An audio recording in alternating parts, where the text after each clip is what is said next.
এই পৃথিবীতে রক্তের সম্পর্ক বলতে কিছু নেই। রক্তের সম্পর্ক, রক্ত, সেটা জাস্ট একটা বংশ পরিচয়, যে আমার বংশের এতজন মানুষ আছে, এরা আমার রক্ত, তাছাড়া কিছুই না, কোনো কাজের না। আপনার রক্ত, আপনার বংশ, এর মধ্যে থাকে হিংসা, মারামারি, হানাহানি, স্বার্থপরতা। রক্তের মধ্যে এইসব থাকে। আর রক্তের বাইরে যার সাথে সম্পর্ক হয় সেটা হলো বিনিময়ের সম্পর্ক। আর রক্তের ভিতরে যে সম্পর্কটা হয় সেটার মধ্যে একটা স্বার্থপরতা, হিংসা কাজ করে। আপনি দেখেন, আপনার রক্ত, আপনার বংশের মধ্যে 50 জন সদস্য, তারা তো আপনার রক্ত।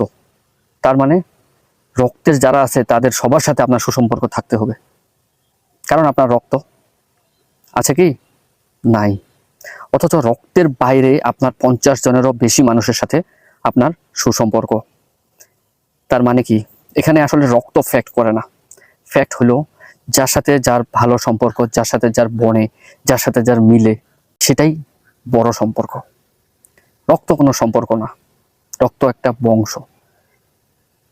রক্ত যদি ফ্যাক্ট করতো তাহলে আজ ভাইয়ে ভাইয়ে, বাপ বেটা, ভাই বোন, এসব হানাহানি, মারামারি, হিংসা, বিদ্বেষ হতো না। কেন হচ্ছে? আপনাদের তো রক্ত, রক্তের মধ্যেও মারামারি।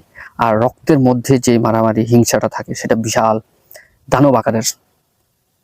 তাই আমি মনে করি শুধু রক্ত না, রক্তের বাইরেও মানুষের সাথে নিজের বংশের থেকেও বেশি সুসম্পর্ক তৈরি করা যায়, যদি সেই রকম আপনার মন মানসিকতা থাকে।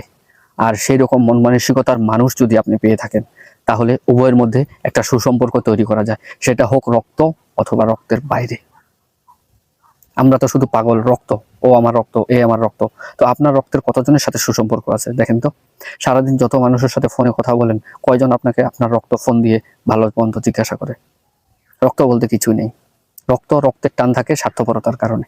রক্তের টান থাকে যতক্ষণ আপনি আপনার স্বার্থ হাসিল করতে পারবেন, ততক্ষণ পর্যন্ত রক্তের টান থাকে।